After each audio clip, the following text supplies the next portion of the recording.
They sold my childhood home while I was in college, but what they didn't know was that the deed was in my name. I can still hear the silence that followed when I laid that paper on the table.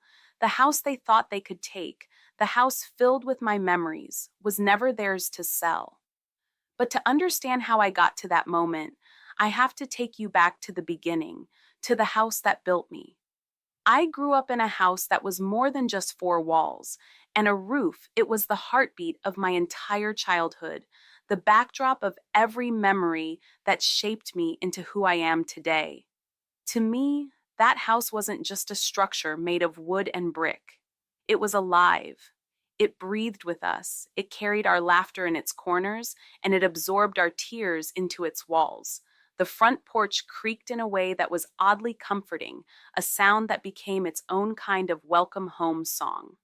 I can still hear it now, the groan of the wood under my sneakers as I bounded up the steps after school, the slam of the screen door behind me as the day folded into evening. When I was younger, I hated how noisy the porch was. I thought it betrayed me whenever I tried to sneak in past curfew as a teenager. But over time, I realized that creak was a promise. It meant I had arrived. I was home. The kitchen was the warmest room in the house, not because of sunlight or design, but because of my mom. No matter how bad the day had been, no matter what arguments floated through the halls, there was always the smell of cinnamon or bread rising in the oven. My mom baked when she was happy, but she baked even more when she was stressed. And she was stressed often. As a child, I didn't notice the shadows under her eyes or the tension in her shoulders. I just knew that cookies would be waiting when I came home, and that the smell of sugar and spice meant I was safe, even if she wasn't. The hallway was my favorite place in the world, though to an outsider it was nothing special. Narrow, dim, lined with wallpaper that had faded over the years, but on the left-hand side, scrawled in pencil and ruler marks, was my life story. Each year, my parents measured me against that wall, drawing a fresh line above the last, writing the date beside it. I would stand on tiptoe, stretching as tall as I could, hoping the line would jump higher than the year before.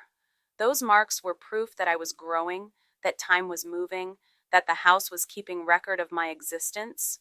They were proof that this place was mine in a way no one could deny. My parents often told me, "This will always be your home," and as a child, I believed them. I believed those words the way children believe in bedtime stories, absolutely, without question.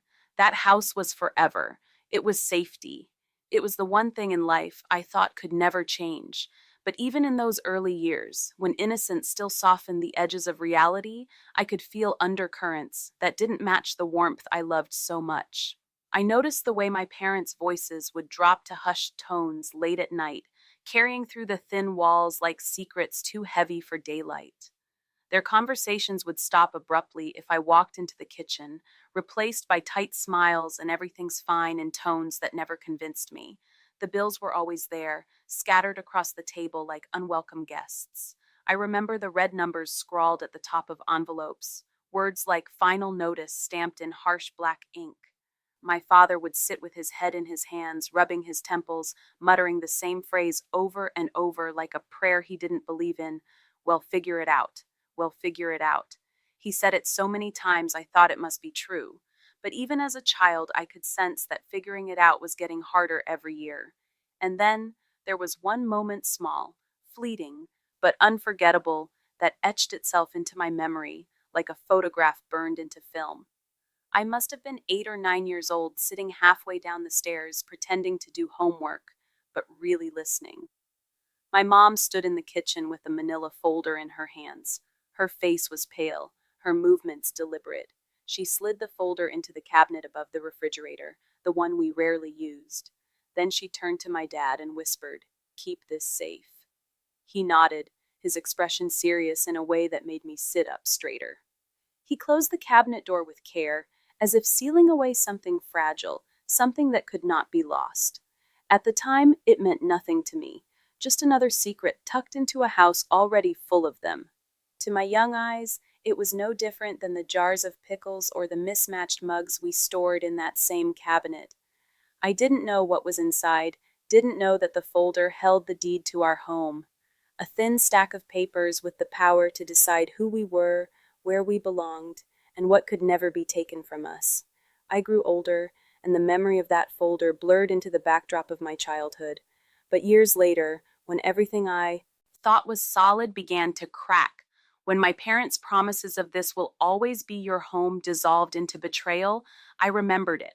I remembered the folder, the whisper, the careful way my father shut the cabinet.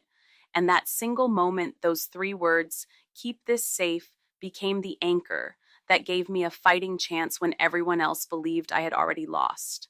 Leaving for college was supposed to feel like freedom, but for me, it felt like stepping into a world that had nothing to anchor me. The morning I packed up my car, I remember standing in the driveway, staring at the house like it was a person I was saying goodbye to.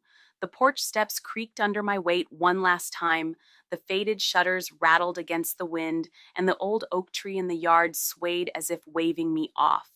My mom insisted on leaving the porch light on, even though it was daylight. "So you'll always know the way back," she said with a smile that didn't quite reach her eyes.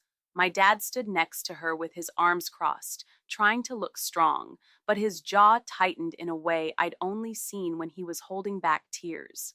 They kept repeating the same promise. "No matter what happens, this will always be your home." And I believed them. With my whole heart, I believed them. College life was loud, messy, and alive. The dorms reeked of pizza boxes and detergent, and every hallway carried the echoes of music, laughter, and the occasional 2 a.m. argument.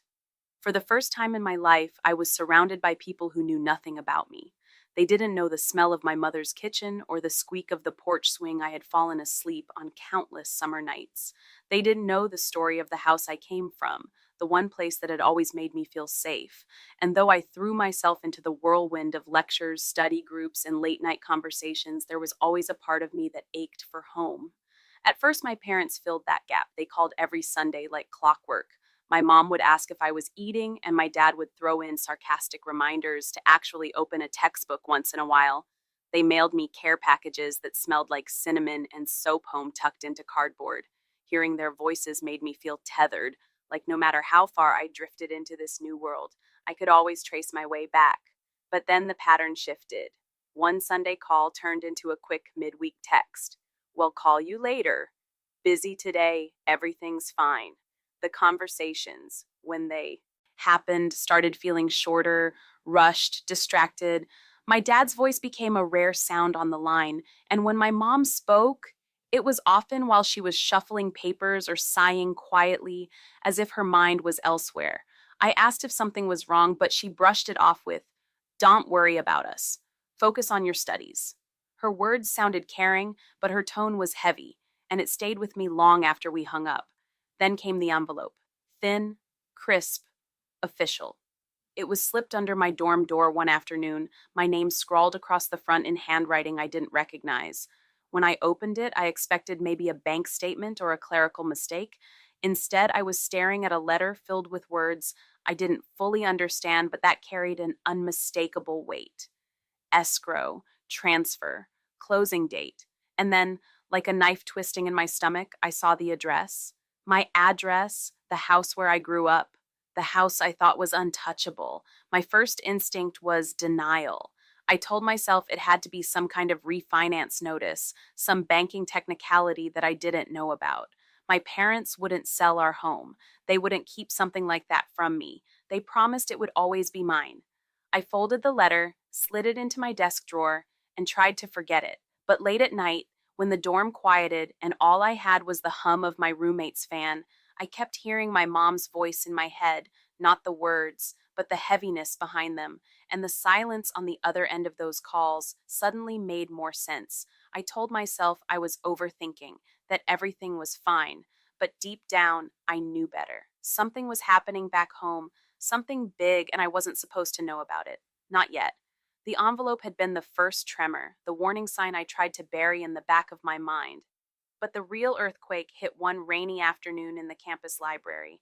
I was hunched over a pile of textbooks, half asleep from too much coffee, when my phone buzzed with a notification. It was a message from Mrs. Harper, the neighbor who'd lived across from us my entire life. At first, I thought it would be the usual, maybe a picture of her roses blooming or a quick hello, but instead it was a single sentence and a link. Is this what I think it is? I clicked without hesitation, and the world tilted. My house, my childhood home was there on the screen, plastered on a real estate website, like it was just another property waiting to be bought and sold. My throat tightened as I scrolled through the pictures. The porch I used to sit on every summer night had been staged with polished outdoor furniture, making it look like a stranger's space. The living room, where birthdays and Christmas mornings had played out, was stripped bare, dressed in neutral colors for appeal, and my bedroomy sanctuary was painted over, cleared out of every trace of me. No posters, no bookshelves, not even the dent in the carpet where my desk had been. The captions made it worse. Charming three-bedroom family home, perfect starter property, clinical words, sterile and hollow, like they were describing a body without a soul. My house wasn't charming. It was living, breathing, and it held every scar of our family's story. Seeing it stripped, priced, and marketed felt like watching my memories being auctioned off. My hands trembled as I hit call. Mom answered on the third ring, her voice high-pitched and too cheerful, like she'd rehearsed it. "Why is our house online?" I blurted out, skipping any greeting. There was silence. Too long. Then she spoke slowly, choosing her words as if they were landmines. "Oh, that? It's nothing for you to worry about, sweetheart. We're just handling some things. Handling some things." That was all she said before changing the subject, asking about my classes, and then cutting the call short with a promise to explain later. But later never came. That night I tried again, dialing until my fingers hurt.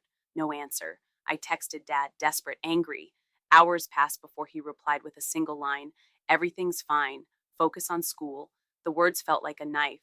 Everything's fine. If everything was fine, why was my house for sale? The next day, a cousin slipped up during a casual phone call. She mentioned the inspection had gone well and that the buyers seemed really excited. Buyers. That word hit me harder than any punch.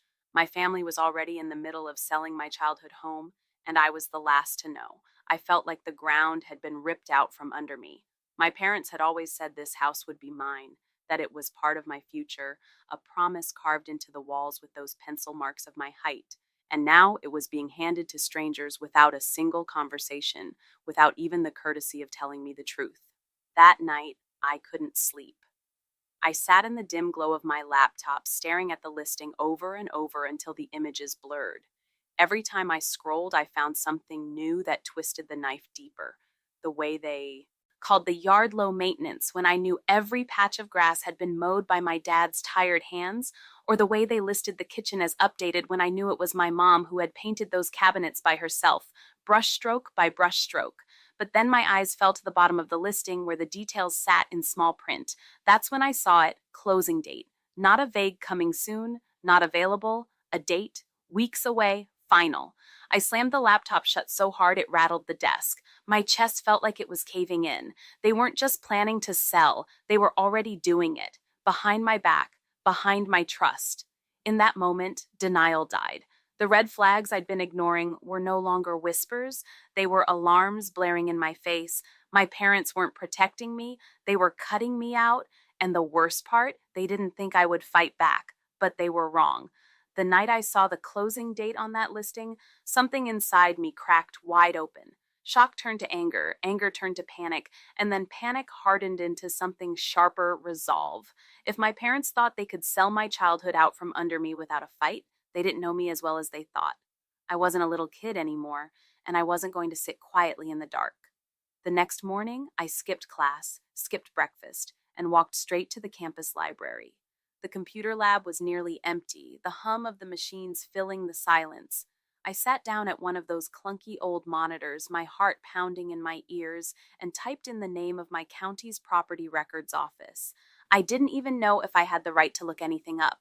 I wasn't a lawyer, I wasn't trained in real estate, but desperation teaches you things fast, and fear sharpens your focus. The website was a maze links that led nowhere, tabs filled with legal terms I barely understood. But after what felt like hours of clicking, I stumbled onto the grantor-grantee index, a public record that listed every deed, every mortgage, every transfer tied to properties in my hometown. It looked like something out of the 1990s, clunky text boxes, endless scrolling lists of names. Still, it was a doorway, and I pushed it open. I typed in my parents' names first. Dozens of entries popped up, most of them mortgages, loans, and other properties I didn't recognize. My eyes skimmed past line after line until I saw the address of my childhood home. My stomach twisted as I clicked. A scanned document loaded slowly, the faded black text appearing line by line, and then I saw it, my name, clear as day, listed right there on the original deed. My breath caught in my throat. I blinked once, twice, 3 times, thinking maybe I was hallucinating, but it didn't change. My parents had put the house in my name years ago. I had been a teenager then, too young to understand what it meant, too trusting to ask questions. Maybe they had done it for tax reasons. Maybe they had done it to protect my future. I didn't know. All I knew now was this. Legally, the house wasn't just theirs. It was mine. For a moment, I just sat there frozen, staring at my name. It felt unreal, like a ghost reaching out of the past to protect me. All those times they had said, "This will always be your home," had they meant it literally? Had my parents actually planned to make sure it would be mine forever? But before I could even process that, another entry on the index caught my eye. It was more recent, dated just weeks before the house had gone up for sale. My hands shook as I clicked it open. This one looked different, rushed, sloppy, like someone had tried to cover their tracks. It was a quitclaim deed, supposedly transferring ownership away from me. My eyes went straight to the bottom, to the signature line. My heart stopped. There was my name, written in neat black ink. Only it wasn't my handwriting, not even close. The letters were too rounded, too careful, like someone had tried to copy me. The S curved wrong, the A was looped in a way I never wrote it. I knew instantly it was a forgery. The notary stamp was smudged, the seal barely legible. The date was off too, like it had been rushed through in the middle of the night. And the timing made me sick. That so-called transfer had been filed just weeks before the real estate listing went live. I sat back in the chair, my whole body trembling. This wasn't just betrayal anymore. This was fraud. This was my family trying to erase me with a pen. I fumbled for the printer button and sent the document through. The whir of the machine filled the silence of the computer lab as page after page slid out, hot and smelling faintly of ink. I stacked them in a pile, my fingers clutching the edges so tightly the paper crumpled. When I finally held those pages in my hands, something inside me steadied. The panic was still there, but beneath it a strange calm rose up. Paper doesn't lie. Whatever excuses my family might throw at me, whatever stories they might spin, the law was on my side. And now I had proof. They thought I was powerless. They thought I was too busy with classes, too naive to notice. But the deed, the one document they couldn't undo, said otherwise. The house was mine. My name was written into its bones, and I was ready to fight for it. By the time I left the library, the stack of papers in my backpack felt like it was made of stone. Every step back to my dorm echoed with the same thought. I can't do this alone. Proof meant nothing if I didn't know how to use it. A forged signature, a smudged stamp, these were weapons, but I didn't know how to wield them. I needed someone who could take the chaos in my head and turn it into a plan. I needed a lawyer. That night, I lay in my narrow dorm bed, staring at the ceiling, sleep refusing to come. Every time I closed my eyes, I saw the images of the real estate listing, my bedroom scrubbed clean of me. Every time I rolled over, I thought of the forged quitclaim deed, my name twisted into something unrecognizable. And then came the questions, looping endlessly, each one heavier than the last. Would my parents admit what they'd done? Would they fight me in court? Could they take me down before I even had a chance to stand? By the time dawn broke, I wasn't just exhausted, I was desperate. The search started the way all desperate hunts do. Google. Real estate attorney near me. A list of names appeared, and I started calling. The first office sounded friendly at first, but the moment I explained my case, the secretary's tone changed. We're fully booked. The soonest we can fit you in is 6 weeks. 6 weeks. My house didn't have 6 weeks. The second office put me on hold, the line droning with tinny elevator music until it went dead. The third listened politely and then said my case sounded too messy for them to take on. I stared at my phone after that call, my hands trembling, feeling smaller with each rejection. But then I found her, Margaret Kane. Her website wasn't flashy like the others. It didn't have smiling stock photos or bold promises. It was plain, professional, almost stern, but the testimonials stopped me cold. One after another, people just like me described being cornered, desperate, and hopeless, until Margaret stepped in. She fought for me when no one else would. One review read, "She didn't just save my house, she saved my sanity," said another. I dialed the number, hardly daring to hope. A brisk, no-nonsense voice answered, "Kane Law Office, how can I help you?" Within minutes, I had an appointment for the very next day. Relief washed over me so hard I had to sit down, my knees too weak to hold me. The following afternoon, I walked into Margaret's office, clutching my backpack like it was a shield. The space smelled faintly of coffee and old paper. Shelves lined with heavy legal books loomed behind a solid oak desk, and file folders sat stacked neatly in tall piles, each one a battle waiting to be fought. Then there was Margaret herself, mid-50s, silver streaks in her hair, sharp eyes behind thin glasses. She looked up from her desk and studied me in a way that made me feel both exposed and strangely safe. "You must be Sarah," she said. Her voice was calm, steady, the kind of voice that had weathered storms before. I sat down, unzipped my backpack, and spilled everything onto her desk. The original deed with my name, the suspicious quitclaim deed, the smudged notary seal, my printed screenshots of the listing. My words came in a rush, stumbling over themselves as I tried to explain how I'd discovered it all. When I finally stopped, my throat raw and my hands still trembling, Margaret didn't say anything at first. She leaned back in her chair, steepled her fingers, and regarded me in silence. Then she picked up the deed with my name on it, tapped it lightly with her pen, and said just one sentence. "This," she said, "is your anchor. And anchors hold." The words hit me like a lifeline. For the first time in weeks, I felt like I wasn't drowning, but Margaret didn't sugarcoat things. "Your parents' actions cross into dangerous territory," she said, her tone firm but not unkind. "If that quitclaim deed is forged, and I agree it looks suspicious, we'll need to prove it, and quickly.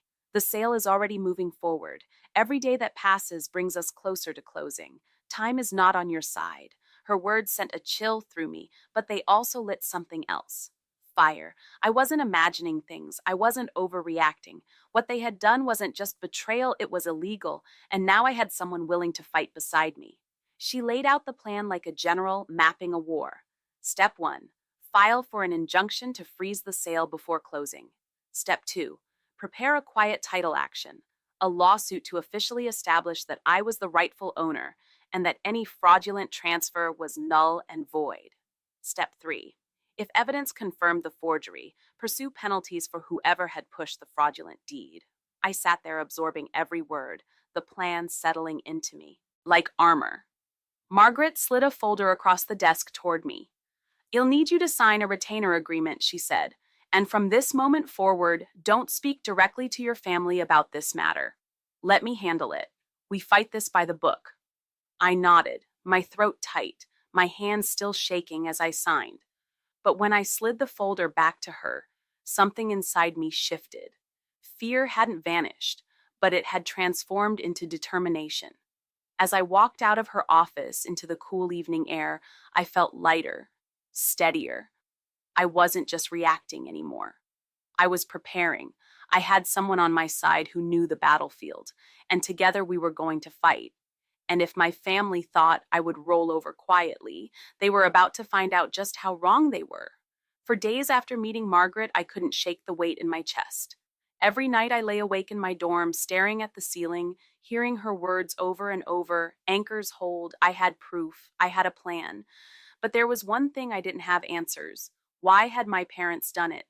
Why had the people who promised this house would always be mine chosen to betray me in the most calculated way possible? The questions gnawed at me until I knew there was only one way forward. I had to face them. The drive back home that weekend felt like a journey into enemy territory. Every mile that passed tightened the knot in my stomach. My palms were sweaty against the steering wheel, my breath shallow, as though my body already knew what my mind was too afraid to admit. This would not be a warm homecoming. When I pulled into the driveway, my chest tightened. The place looked familiar and foreign all at once.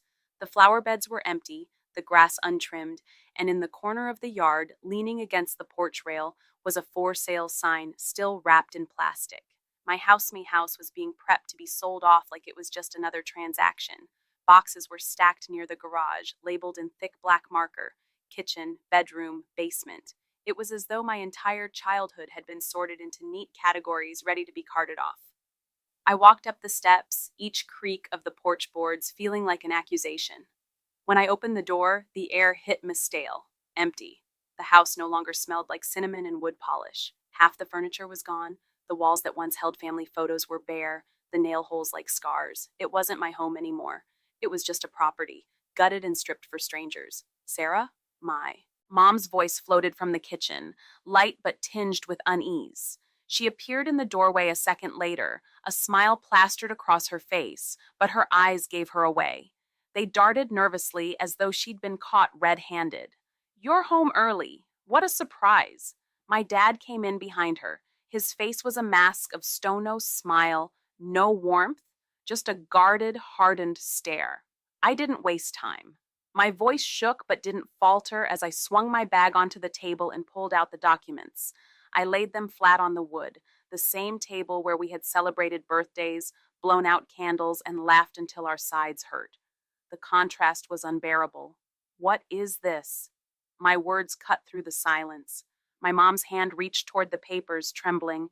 My dad's eyes narrowed. They didn't even bother to feign confusion.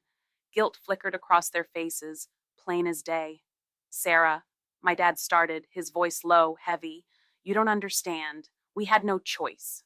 "No choice?" My voice cracked, anger and heartbreak bleeding together. "You forged my name. You tried to sell my house, my home, behind my back." My mom's lips quivered. Tears welled in her eyes, spilling fast and heavy. "We were drowning in debt," she sobbed. "We didn't want to burden you. We thought if we sold the house, we could use the money to catch up, to start over. We were going to give you some of it, Sarah. We never meant to hurt you." Her words came in gasps, excuses tumbling out one after another, but my dad didn't flinch. His face stayed hard, his tone sharp. "You're too young to understand responsibility. You're off at college, living in dorms, while we're here struggling to keep the lights on. That house is more trouble than it's worth. You don't even live here anymore. It's ours to handle." "No," I shot back, slamming my hand down on the table so hard the papers rattled. "It's not yours. The deed is in my name. You tried to erase me with a forged signature, but the paper doesn't lie. This house is mine."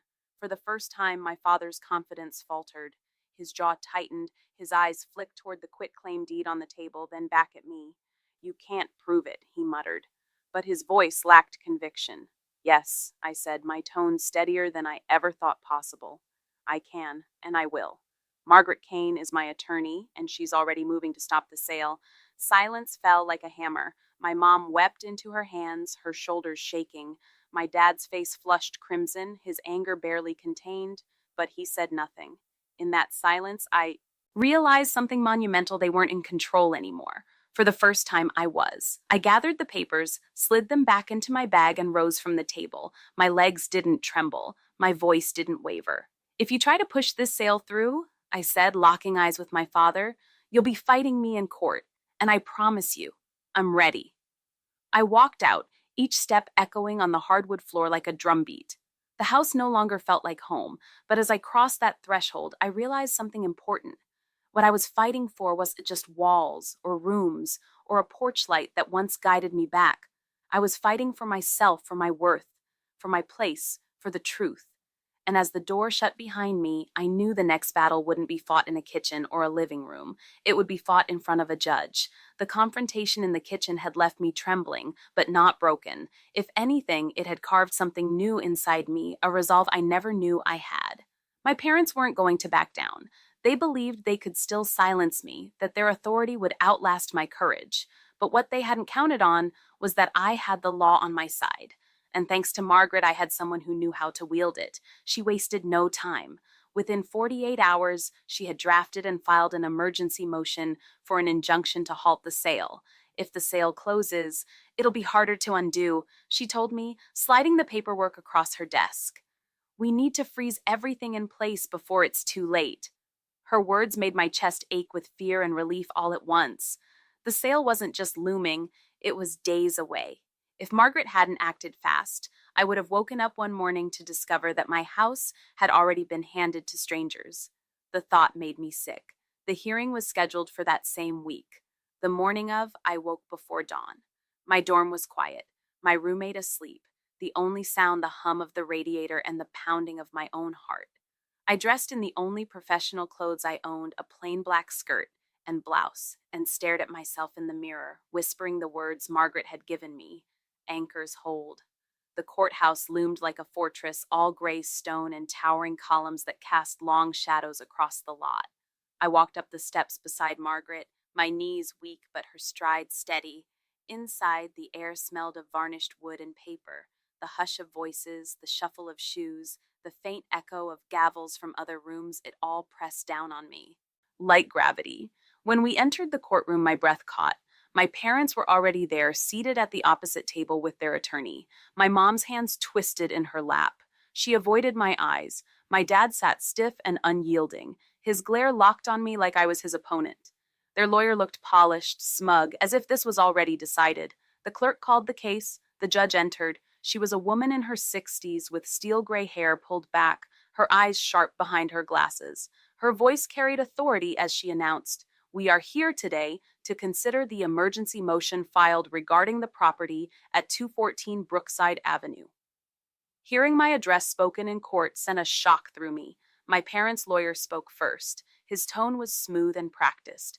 "Your Honor, this is not a matter of fraud. This is a family matter. My clients have lived in and maintained this home for decades. The petitioner, while technically on the deed, has been away at college and has no active role in the property.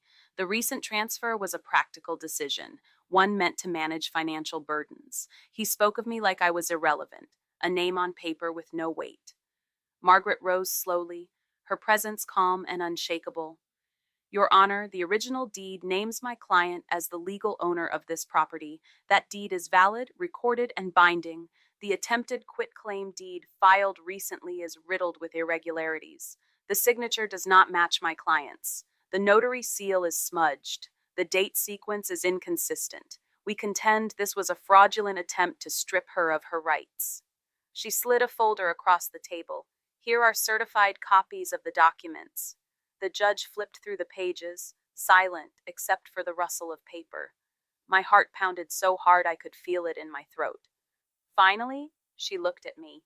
"Miss Chen, do you understand the seriousness of what you are alleging?" My mouth was dry, but I forced my voice to hold. "Yes, Your Honor. That signature isn't mine, and I never authorized anyone to sign on my behalf."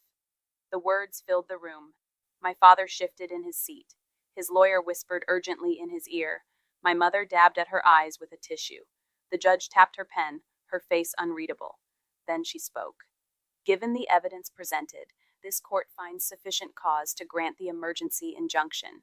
The sale of the property at 214 Brookside Avenue is hereby frozen pending further proceedings." The gavel struck, the sound like thunder. Relief crashed through me so hard I nearly collapsed. My house was safe for now. Margaret gave me a small nod, calm as ever, but in her eyes I saw a glimmer of victory. Across the room, my father's face burned red with fury. His glare pierced me, promising that this was far from over, and I knew he was right. The sale was frozen, but the real battle was just beginning. The injunction had stopped the sale, but I quickly learned that stopping wasn't the same as winning. Margaret reminded me of that the moment we stepped out of the courthouse. "They'll come harder now," she said, her voice calm but edged with warning. "People don't forge documents unless they're desperate, and desperation usually means there's more underneath the surface. Our job is to find it before they bury it deeper." Her words stuck with me like a splinter during the long ride back to campus. The relief of saving my house for now was smothered by something heavier. If my parents had already gone as far as to forge my signature, what else had they done behind my back? What other lies had been dressed up as paperwork, stamped, and filed away in some dusty office where they thought you'd never look? The next weeks blurred into a relentless storm of discovery. Margaret worked like a general planning for war. She filed motions, issued subpoenas, and demanded records from the county clerk's office and the bank. Her office became my second home, a battlefield of paperwork where every document was a potential weapon.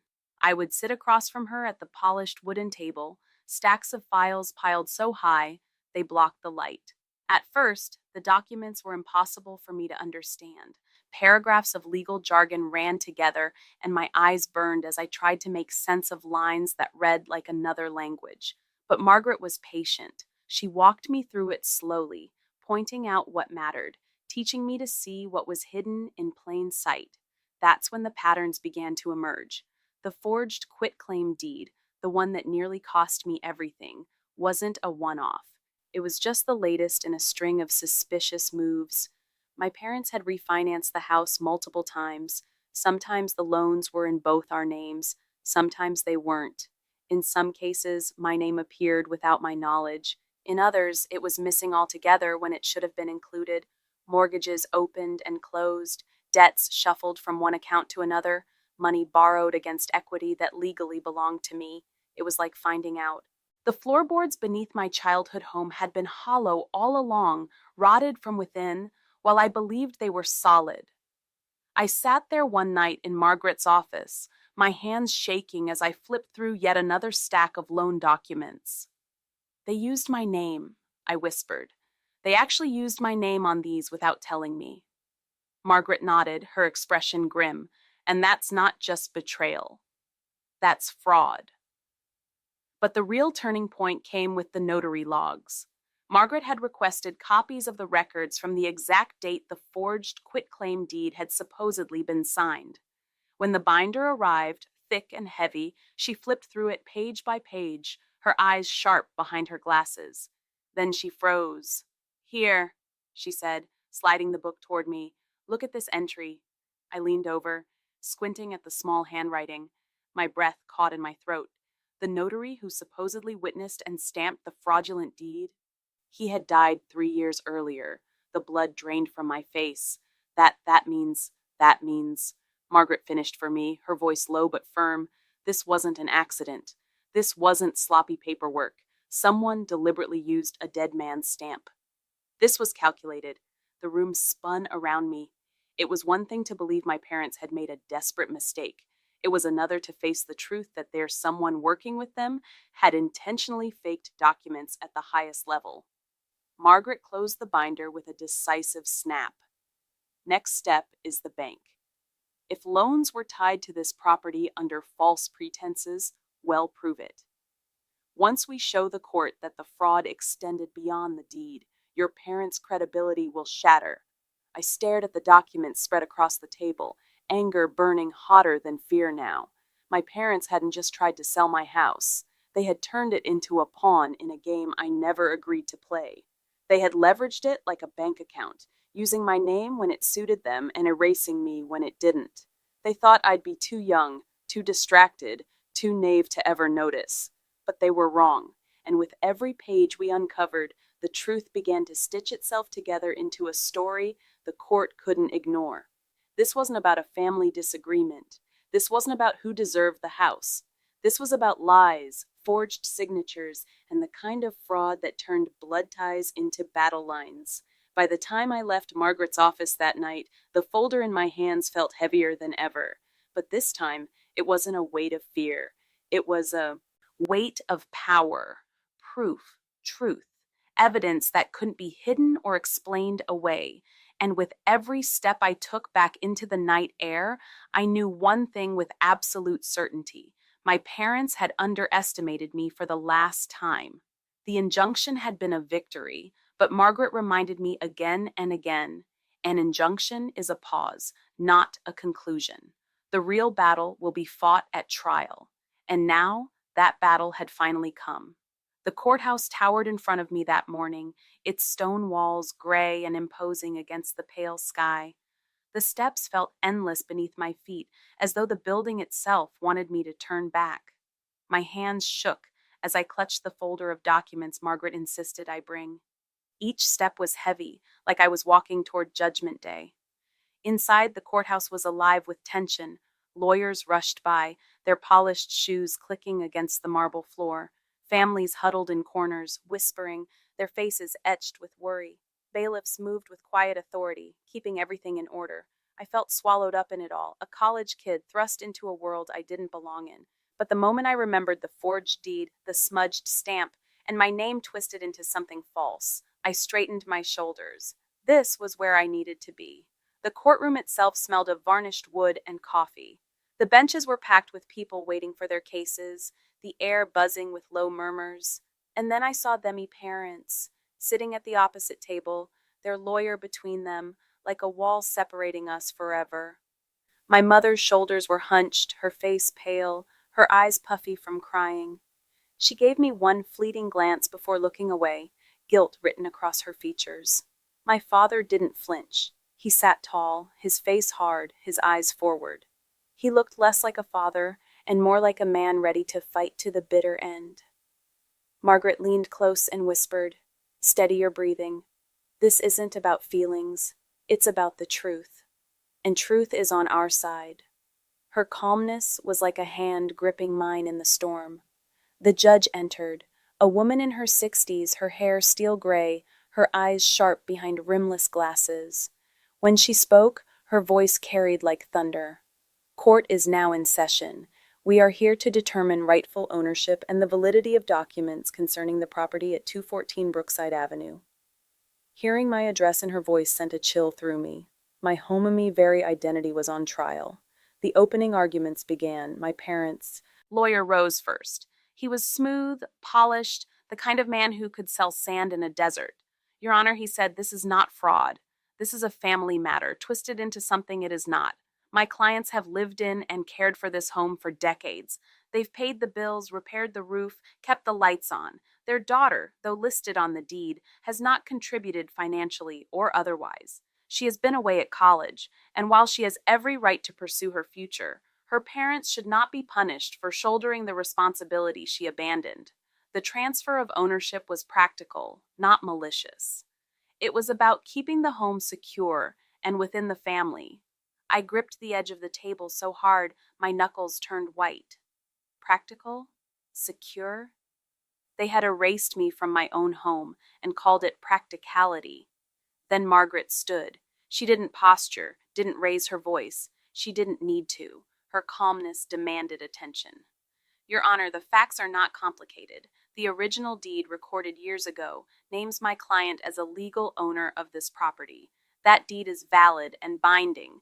The so-called quitclaim deed filed more recently is fraudulent. The signature does not match my client's handwriting.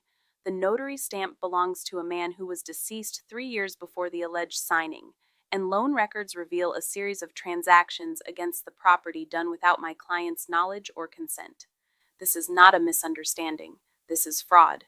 The judge's face didn't move, but the energy in the room shifted. People leaned forward. Even my father's lawyer shifted uncomfortably. Then came the testimony. Margaret called me first. My knees trembled as I walked to the witness stand. The bailiff raised his hand, and I swore to tell the truth. Sitting there under the lights, every eye on me, my chest tightened. But when I saw Margaret's calm gaze, I steadied myself. She began gently, "Did you ever sign a quitclaim deed transferring your rights to this property?" "No," I said firmly. "Did you ever authorize anyone to sign on your behalf?" "No." She held up the fraudulent deed. "Is this your signature?" I stared at it, bile rising in my throat. The loops, the strokes, they were wrong. My name, twisted into something alien. "No," I said, my voice breaking but loud enough to fill the room. "That is not mine." Margaret nodded. "Did you know about the loans and refinances tied to this property?" "No," I whispered. "I didn't even know they existed until we uncovered the documents." Then it was my parents' lawyer's turn. His voice sharpened, his questions aimed like knives. "Miss Chen, isn't it true that your parents supported you financially through college?" "Yes," I admitted. "And isn't it true that you have not contributed a single cent to the upkeep of this house since leaving for school?" "Yes," I said again, my face hot. "So you benefited from this property while giving nothing in return. Wouldn't you call that irresponsible?" "Objection," Margaret said instantly. Argumentative. Sustained. The the judge replied. But I felt the lawyer's smirk even if I didn't look at him. He had planted seeds of doubt, painting me as spoiled, ungrateful. I swallowed hard, fighting to hold myself together. When my mother took the stand, she cried openly. We were drowning in debt, she said, her voice cracking. We only wanted to protect the house. We thought Sarah would understand when she was older. We never meant to hurt her. Her tears earned sympathetic glances from the gallery. I wanted to scream. My father's testimony was worse. He spoke coldly, without hesitation. She doesn't understand responsibility. We did what we had to do. It wasn't theft, it was survival. He made it sound noble, as though fraud was an act of love. But Margaret's cross-examination cut through their performance. She laid down each document like a hammer. Mr. Chen, are you aware the notary on this deed had been dead for 3 years when this was signed? My father's jaw twitched. I don't recall. You don't recall, or you don't want to admit it? The gallery gasped. My father flushed red, his silence more damning than words. Margaret pressed further. And are you also aware that multiple loans were tied to this property, some listing your daughter as a borrower, though she had no knowledge of them? Did you sign her name without permission? His lawyer objected, stammering, but the damage was already done. The judge's eyes lingered on him, her expression heavy with suspicion. For 3 long days the trial continued. Bank officials were called, verifying irregular signatures on loan documents. A handwriting expert testified that the quitclaim deed was a forgery. Even the county clerk confirmed the notary stamp came from a man deceased years earlier. Each piece of evidence stacked higher, like bricks in a wall my parents could no longer climb over. By the time the final witness stepped down, I was drained to the bone. My body ached, my head spun, but for the first time, I felt the scales tipping. The judge hadn't ruled yet, but the truth was out. The lies were unraveling. And the house, my house, was closer than ever to being mine again. The final day of trial carried a weight that was impossible to describe. The courthouse seemed quieter that morning, almost reverent, as though the building itself understood that the end of this storm was near. Every sound felt amplified, the creak of the heavy doors, the shuffle of shoes against the marble floor, the soft murmur of voices waiting for the judge. When I walked into the courtroom, I felt every pair of eyes turn toward me. My parents were already seated at their table. My mother looked smaller than I'd ever seen her, her shoulders slumped, her lips trembling as though she had been crying all morning. My father, by contrast, was still and rigid, his jaw clenched so tightly I thought his teeth might break. He didn't look at me, not once. He kept his eyes forward, as if to acknowledge me would mean acknowledging the truth. Margaret sat beside me, composed as always. She leaned in before the session began, her voice low, calm, and firm. "This is it," she whispered. "Don't let fear steal this moment from you. We've done the work. Now trust it." I swallowed hard and nodded. My palms were damp, but her steadiness gave me strength. The judge entered, her robe flowing, her expression stern. The gavel struck once, sharp as lightning. "Court is now in session," she declared. "We are here to deliver judgment on the matter of 214 Brookside Avenue." The air in the courtroom thickened. Even the gallery fell silent, every person waiting for the final act of a story that had stretched for weeks. Closing arguments began. My parents' lawyer rose first, buttoning his jacket with a practiced flourish. He spoke smoothly, his voice carrying the weight of desperation hidden under polish. "Your Honor, I will not deny that irregularities exist in the paperwork, but my clients are not criminals. They are parents who have lived in this home for decades, who raised their child there, who poured their blood, sweat, and tears into its upkeep. They have shouldered the financial burdens. They have done everything necessary to preserve this home. Their daughter, though listed on the deed, has not contributed financially. She has not lived in the home for years. Yes, mistakes were made in handling the documents, but there was no malice here, only the intention to protect a family legacy. To strip them of their home now would be cruel and unjust." His words hung in the air, and for a moment I could see a flicker of sympathy in the gallery. My mother dabbed at her eyes with a tissue, playing the part of the devastated parent, while my father sat stoically, the image of a man wronged. Then Margaret rose. She didn't raise her voice. She didn't pace. She didn't need theatrics. Her calm, precise words carried more weight than any performance ever could. Your Honor, she began, her tone steady, this case is not about who lived in the home longest or who paid which bill. This case is about the law. The deed naming my client as the rightful owner is valid, recorded, and indisputable. The quitclaim deed presented by the respondents is fraudulent. The signature does not match my client's. The notary who allegedly stamped it was deceased 3 years prior to the date of signing. Furthermore, multiple loans were taken out against this property, listing my client's name without her knowledge or consent. This is not a mistake. This is not practicality. This is calculated fraud, and the law cannot and will not permit fraud to stand. Her words struck like a hammer. I watched the judge's expression shift, her eyes narrowing slightly as she glanced down at the documents spread before her. The silence that followed was suffocating. Every tick of the courtroom clock echoed like a drum. Finally, the judge lifted her gaze.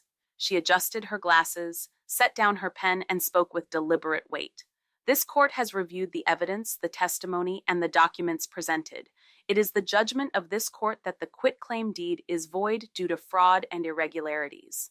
The original deed stands. Ownership of the property at 214 Brookside Avenue remains with the petitioner. The words hit me like a tidal wave. Relief surged through my body so strongly that for a moment I thought my knees would give out. My Hominy childhood home was mine again. But the judge wasn't finished. Her gaze turned toward my parents, her tone sharper now. Furthermore, this court finds troubling evidence of fraudulent activity, including forged signatures and unauthorized loans. These matters will be referred for further investigation. As for the property, all actions attempting to transfer ownership are hereby nullified.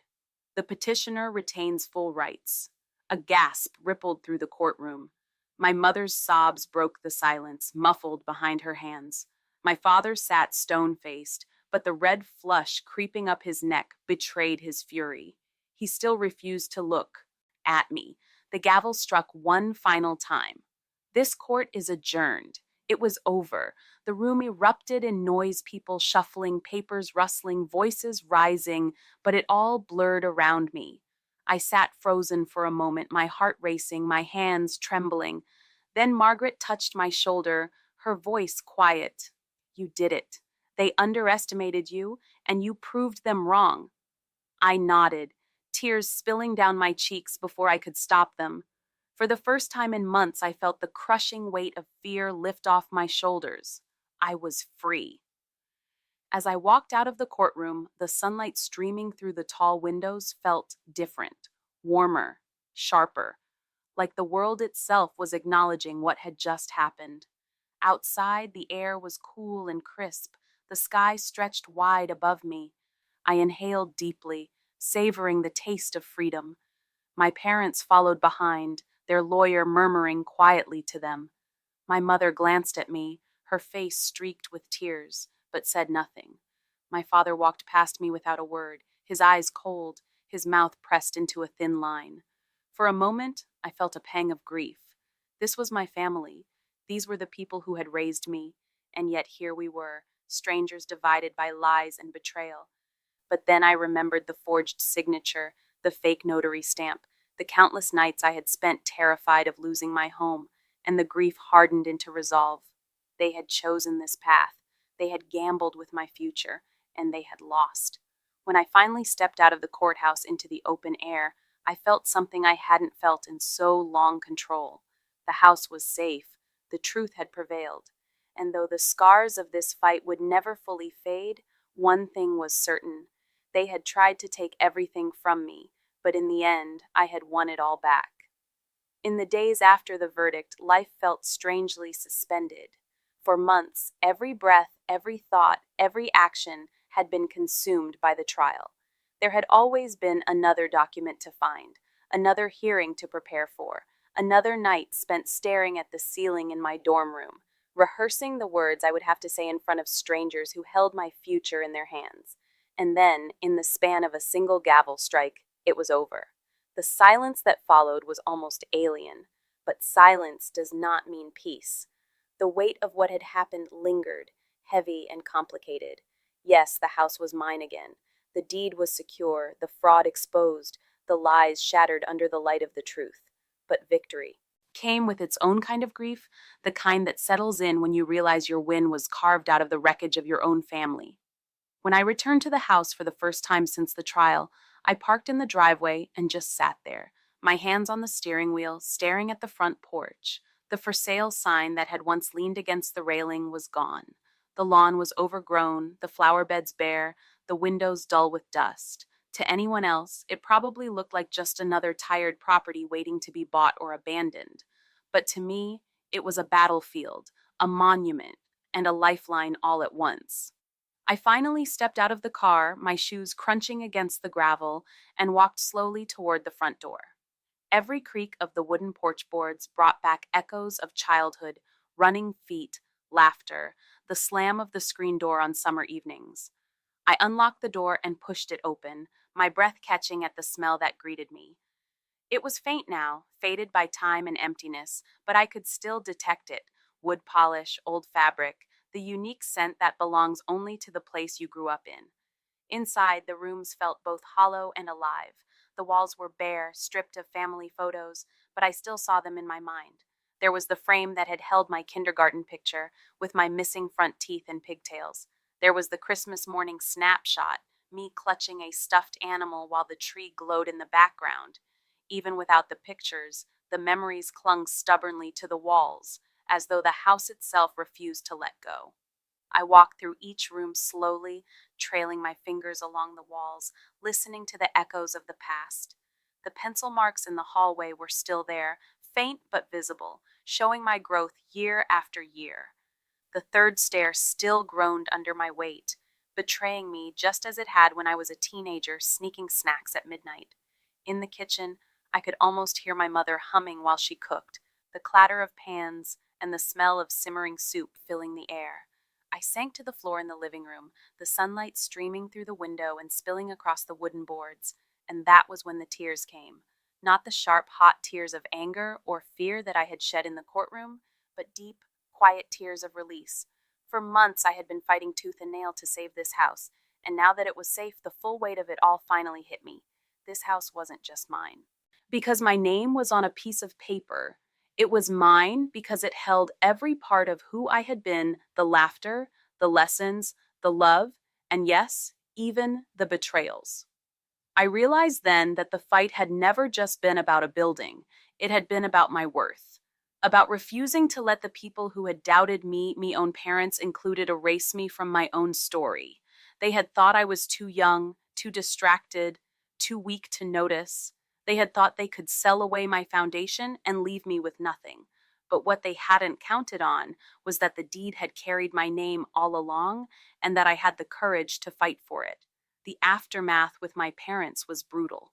My mother sent messages at first, apologies wrapped in excuses, pleas for forgiveness that sounded more like rehearsed lines than real remorse. I didn't respond. My father never reached out at all. His silence spoke louder than any words. And though a part of me ached with the loss of the family I thought I had, another part of me understood something important.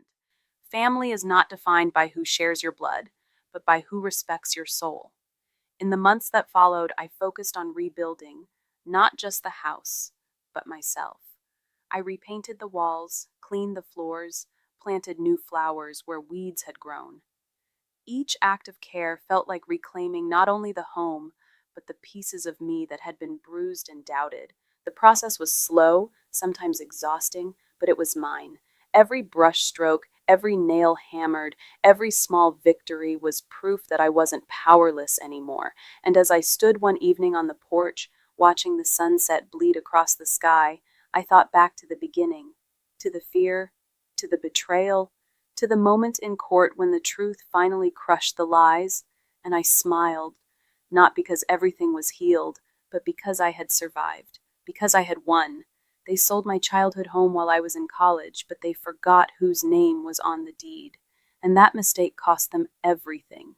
For me, though, it gave back more than just walls and keys. It gave me the strength to see myself clearly, the courage to stand alone if I had to, and the reminder that no one, not even the people you expect to love you most, has the right to take away your voice, your worth, or your future.